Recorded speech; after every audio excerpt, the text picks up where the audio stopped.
Hey guys, what's up? It's me, Thomas. Tonight we're back here with Death Battle. And tonight we got ourselves a sci-fi East versus West. Up in the West, we got ourselves the Mega Optimus Prime, or just regular Optimus, you know what I mean. And from the East, the original Gundam. So yeah, Transformers versus Gundam. This is gonna be pretty dope. Let's be real, you know, giant robots. You're gonna love it. So let's hop in and have some fun.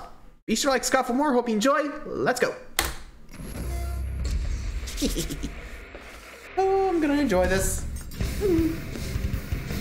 Across this vast world of different nations with different people, it is the clash of opinions which truly divides us. However, there is one universal truth which absolutely everyone can agree on. Giant robots are freaking awesome! Like Optimus Prime, the original G1 Transformer. And the RX-78-2, the original Mobile Suit Gundam. These aren't just any robots, they're the old school classics, the first of their kind, and we're in for a robo battle of East versus West. Well, Optimus was originally a Japanese toy. He's Wiz and I'm Boomstick. And it's our job to analyze their weapons, armor, and skills to find out who would win a death battle.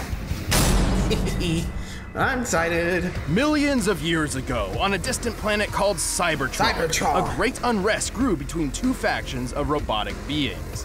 The Decepticons and the Autobots. With little warning, they found themselves entangled in civil war. Led by that douchebag Megatron, the Decepticons started gunning down any bot they pleased for basically no reason, including some guy named Orion Pax, which will be important later. Rest in peace, Robro.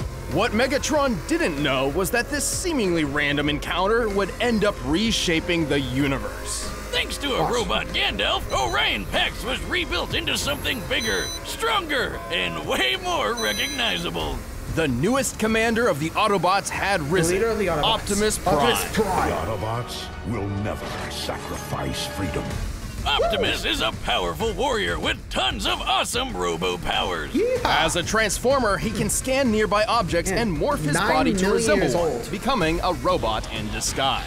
His favorite is a classic 1979 Kenworth K100 tractor. An oldie but a goodie which sports 500 horsepower and can book it over 80 miles per hour. He even gets a trailer which, when he doesn't need it, mysteriously disappears into thin air. No, really, where the hell does that thing go? I need to know. More importantly, the life force of every Transformer resides in their spark, sort of like a soul. And Optimus is no different, except that his spark gives him a few unique abilities.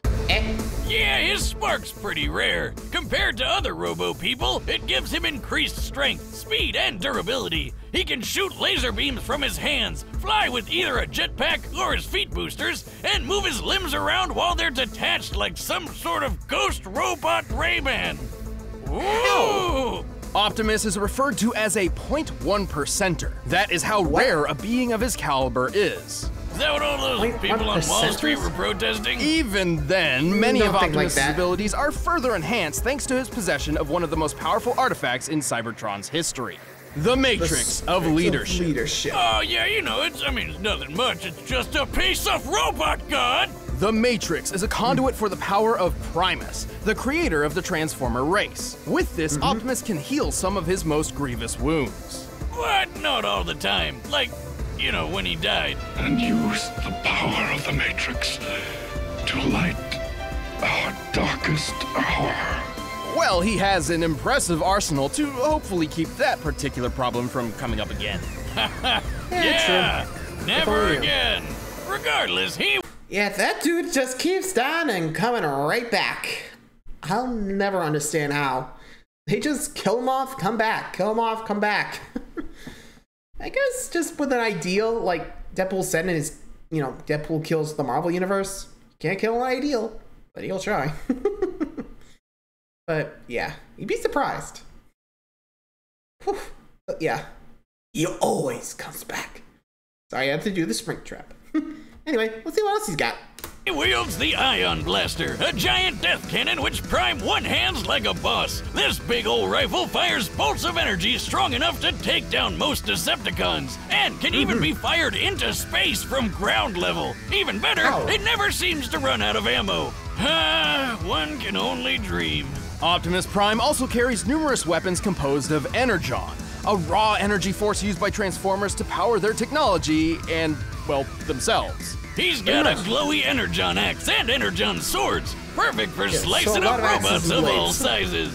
And I guess they probably work pretty good on people, too. Fighting fire with fire, Optimus Prime led the fight against the Decepticons for several millennia. Eventually, the war even found its way to our own Earth. But we've got nothing to worry about with Optimus protecting the planet. He's tanked blasts that would tear other bots apart, like when this mega refinery exploded. It could be seen from outer space. Oh, right there.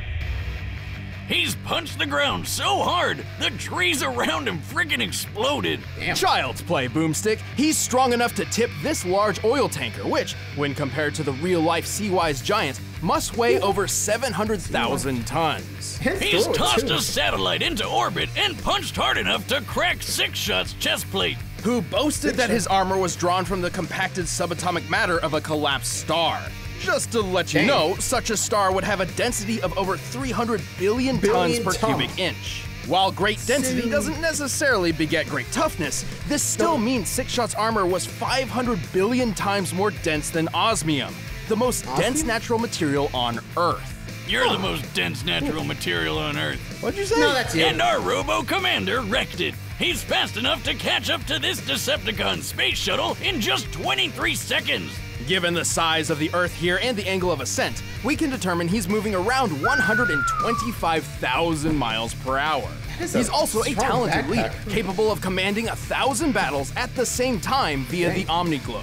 Like Skynet, but in a giant disco ball.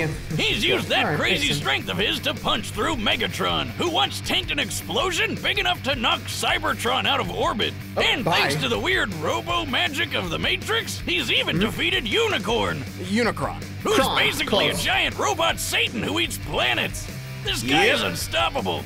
Not necessarily. Optimus is certainly powerful, but after all is said and done, he has one major weakness. To violate that law would destroy our honor.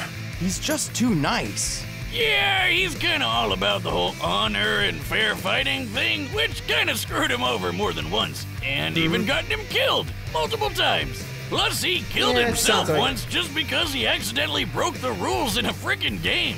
Damn. But when his back is to the wall and all hell's breaking loose, he'll fight to the end, riding the eye of the storm. One shall stand, one shall fall.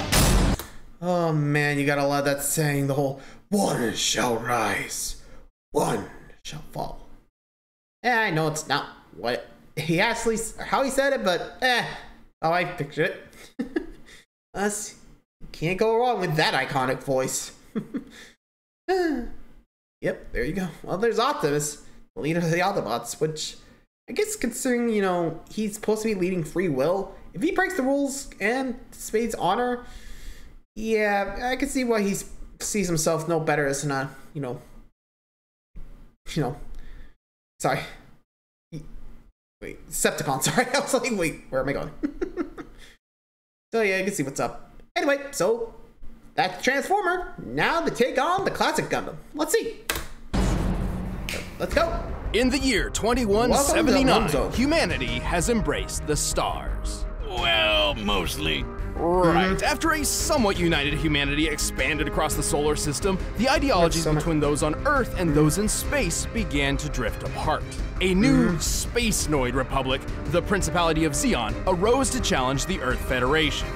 Space-noid? That like the Domino's pizza mascot, but in space? No, more like space Nazis. Yeah. Oh, well, I guess it's no surprise that they started a war by gassing a populated space colony and dropping the whole thing on the planet. Man, that's messed up. But that's just how it started. For the real star of the show, some smart guys put their heads together and came up with the coolest thing they could think of. Giant fighting robots. These were mobile suits, and one of Earth's nuttier engineers had developed a suit which would put all others to shame. This was the RX-78-2, otherwise known as the Gundam. There have been lots of mobile suits named Gundam, but this was the original granddaddy of them all. This experimental mobile suit was hidden on a remote colony, but before its maiden voyage with the equally classified white base could begin, it was caught in a surprise Zeon attack. With just 2 Zaku suits, the space Nazis wiped out almost all of the white base's military crew. The only people left to save these secret projects were civilians, who had no idea these things even existed. Among those who rose up was a young boy named Amuro Ray. Brilliant, albeit standoffish, Amuro was actually the son of the Gundam's chief engineer, and had already stumbled upon the mech's coded blueprints. So he grabbed the owner's manual, jumped in the Gundam, and flew into the fight. Damn, not too shabby for going off just the manual. Amuro quickly adapted to its complex controls thanks to its learning computer system, designed so the Gundam itself can learn its pilot's limitations and compensate. Its body is made of a super durable Luna titanium alloy called Gundarium. Of course. Yet another fictional metal that's way better than anything in real life. For weapons, it's got twin 60mm Vulcan guns for ears. It's got a shield that can block shots strong enough to take down warships, and a gravity hammer, a supersized flail that's rocket-propelled. Whoever came up with that is my goddamn hero. Same with the guy who built the ultra-destructive beam rifle. That would be the ingenious Dr. Minovsky. Thanks to him, the beam rifle is a marvelous feat of weapons engineering. Minovsky had developed a way to miniaturize the enormous megaparticle cannons found on warships without losing any power. The result is a Gundam-sized rifle that can take down entire fleets of ships all on its own. It's like having a pistol with all the power of 1,000 tanks. A single shot could easily tear through a 13,000-ton Musai-class warship. Given the official stats of this ship, to tear it asunder like so would require a strike worth nearly 9,000 tons of TNT. Sure, the beam rifle only has 16 shots, but who really cares when you just need one? Last but not least, the Gundam carries 2 retractable beam sabers. Cause you can't have space battles without royalty-free lightsabers. But all these amazing weapons would be useless without an exceptional pilot. Despite still technically being a civilian, Amuro became the main pilot for the Gundam. Turns out, his skill was mostly thanks to his previously unknown abilities. Amuro was a new type. Like, Pokemon? See, apparently humankind was never meant to live under gravity's pull. In space, without it literally weighing down their souls, some humans developed psychic powers. That is the dumbest backstory for why someone gets powers, and we've heard a lot of them, Wiz. So what, he can like read minds or something? Sort of. How? Also, really? Just because he left the Earth, he was able to get telepath? You know what I mean, right? He can read your thoughts. Ha! I mean, if that was true, I'm pretty sure some of the, astronauts would be like that too. Which, nothing here. Jeez. Let's just keep going. These powers and their capabilities have little definition, often differing between different people. Most new types can instantly understand each other upon contact, even drawing kinship between sworn enemies. Amuro's abilities in particular grant him something akin to precognition. He can predict exactly what will happen on the battlefield and where his enemies will be, and can capitalize on it if he reacts fast enough. How could he possibly predict I'd attack from the other side? Woohoo! Gotcha! He shot down targets too fast for the eye to see, and navigated his friends through a collapsing fortress with no casualties. By the end of the war, his own reflexes were pushing the limits of the Gundam itself. A magnetic coating was added to the Gundam to compensate, reducing the suit's friction and increasing its speed by 27%. Over 14 years of military service, Amuro became a legendary pilot. He even learned how to use these super fast funnel guns with his Psycho powers. Speaking of speed, the Gundam is comparable to the red Zaku piloted by Amuro's rival Char, which is 3 times faster than the standard green model. During the first large-scale battle with mobile suits, a Zaku flew through the battlefield in 7 seconds. By comparing the 1,072-foot-long Magellan-class starships in the distance, we can tell the Zaku flew over 7 miles. This puts the standard Zaku's top speed just under Mach 5. When tripled to compare to Char, this means the Gundam can move at least 11,000 miles per hour. 15 times the speed of sound. Highballing it with Amuro's new type powers and magnetic coating, it's possible the Gundam can move as fast as Mach 25, though anything over that would put it dangerously close to re-entry speeds, which its chassis cannot survive on its own. The Gundam is strong enough to lift and throw this goofy mobile suit, and tough enough to power through a magnetic field that's 7,200 degrees Fahrenheit. It survived plenty of really big explosions, including a detonating asteroid and a nuclear blast which wrecked Amuro's home colony. I bet it could wipe out the space Nazis all on its own. It nearly did. Amuro and his Gundam were instrumental to the war effort. It doesn't matter how much the Gundam was burned. It would always stand up, dispel the fear, and fly.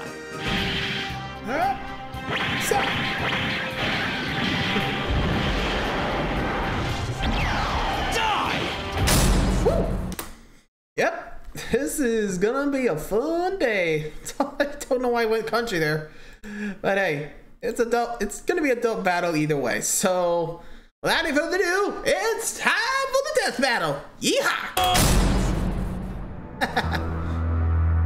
Here we go. Oh, the Gundam has entered the fray. All right, Amuro, get ready. Amuro, come in. Where are you? Yeah, I hear you. I hear you. What's up? Something out, Sayla. It's more You're back, than meets the eye. Get your butt back to White Base. If there's trouble, we can't send backup. Let's roll. Oh. Can't fight. It's an enemy mobile suit. I told you. I told you. That's too fast.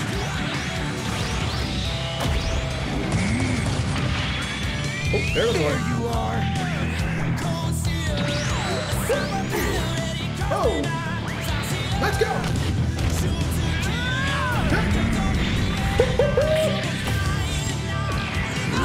Oh, Bio-Decepticon, I have been in battle for countless eons. doesn't have the mark, Optimus. Sorry, I had to say it.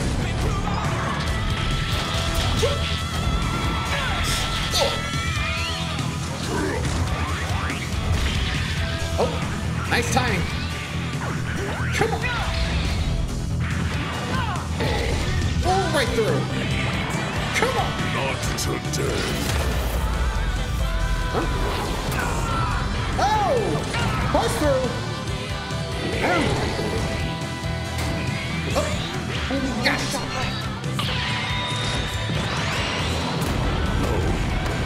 Oh boy. Uh-oh. Hot, hot, hot, hot, hot, hot. Whoa. I hate gravity.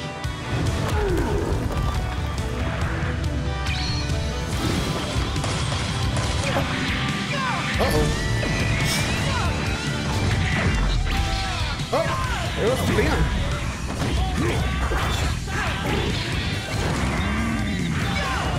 Uh-oh. Oh, jeez.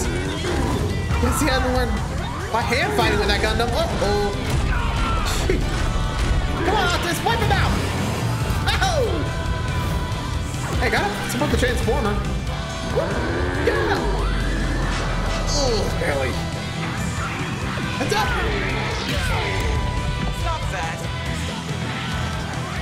I'm just bad. I must stand, so you shall fall. Oh, got him! And boom. Nice job. I rise, you fall. Nice job, Optimus! He's got the touch! He's got the power! The Gundam was an impressive machine, and Amuro was a skilled pilot, but Optimus's millions of years of battle experience completely overshadowed Amuro's 14. Also, we already know that Optimus was over 6 times faster and 9,000 times stronger. Holy hell! Who knew Optimus was so freaking buff? But the Gundam held plenty of its own advantages. With Amuro's super future sense powers, he could keep up with Optimus' speed. And with the Gundam's firepower, who cares how much it could lift? Unfortunately, the Gundam's limited ammunition meant this couldn't last. And even then, Optimus could certainly survive a shot from the beam rifle. Remember that refinery explosion Optimus survived? The one you could see from outer space? This blast left an enormous gash on the planet Cybertron. To measure the power of this explosion, we needed to compare it to the curve of the planet. Now, Cybertron's size is pretty inconsistent throughout G1 Transformers history, but even when using the alternating sizes between the cartoon and the comics, the blast is far more destructive than the beam rifle in both cases. And Optimus just walked right out of that bitch. And this isn't some weird outlier just out of the comics either. In the cartoon, Megatron survived a blast that pushed Cybertron out of orbit. And he's pretty comparable to Optimus. To be fair, the Gundam boasts some impressive durability feats too. Like when Amuro accidentally blew up a Zaku's nuclear reactor right in his own face. Hey, give him a break. It was his first time. This explosion created a hole in the space colony which sucked out Amuro's father. Whoops. On the bright side, he's gonna save some money on Father's Day gifts, right? And with his heightened mind, we deduced the scope of the explosion. It's over 150,000 kilotons of TNT. That's 10,000 times more powerful than the bomb that dropped on Hiroshima, but still nowhere close to the refinery explosion Optimus survived. Also, the Gundam couldn't dodge Optimus's ion blaster forever. It was fast enough to strike targets in orbit from ground level. That puts its laser speed over 3 million miles per hour. Even when he knew it was coming, Amuro couldn't react quick enough to dodge or block anything that fast. And even then, Optimus's time in the Omni-Globe proves he can think way faster than Amuro. And just to blow your mind even more, in order to obliterate Unicron with the Matrix, the energy output must have equaled more than 40 Yoda tons of TNT. Like the Star Wars guy. And you know what they say, size matters not, especially when Optimus has defeated opponents as big as Devastator. The Gundam was a powerful mobile suit with some astonishing firepower, but was ultimately outmatched by the Autobot's strength, speed, durability, and experience. I'd say Optimus was primed for this fight. The winner is Optimus Prime. Woo. All right, West wins, baby. Yeah. That was fun. I'm happy. Sorry. That was a good battle. Anyway, I hope you guys enjoyed that one. Till next time, like, subscribe for more. See ya.